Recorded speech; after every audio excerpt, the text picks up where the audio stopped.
Egg noodles எப்படி பண்ணலான்றதை பார்க்கலாம். கடாயில் எண்ணெய் எடுத்து ஊற்றிக்கலாம் தேவையான அளவு. அப்புறம் வெட்டி வச்ச வெங்காயம் போட்டு நல்லா வதக்கணும். நல்லா வதங்கி வந்ததுக்கப்புறம்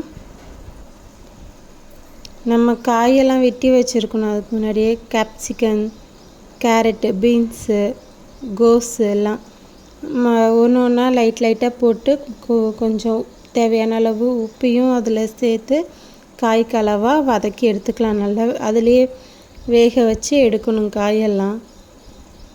அதுக்கு முன்னாடி நூடுல்ஸை வெந்நீர் போட்டு அதில் லைட்டாக உப்பு ஆயிலும் போட்டு வேக வச்சு எடுத்துக்கோங்க. இந்த காயெல்லாம் நல்லா வதங்கணும்.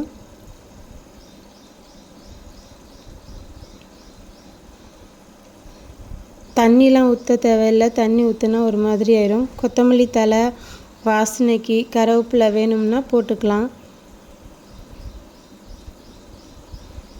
போட்டு நல்லா வதக்கிக்கலாம். அப்புறம் எனக்கு நூடுல்ஸ்லேயே மசாலா இருந்ததுனால நான் அதையும் ஆட் பண்ணுறேன். அதை போட்டு கறி மசாலாவும் கொஞ்சமாக ஆட் பண்ணிக்கலாம். காரம் எவ்வளோ தேவையோ அதுக்கேற்ற மாதிரி நம்ம ஆட் பண்ணிக்கலாம்.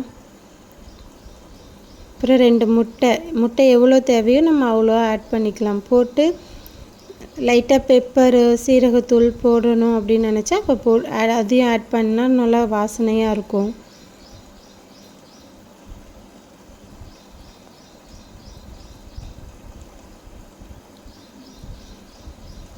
நான் கறி மசால் பொடி சேர்த்துருக்கேன். தேவைன்னா சில்லி பவுடரும் சேர்த்துக்கலாம் காரத்துக்கு ஏற்ற மாதிரி.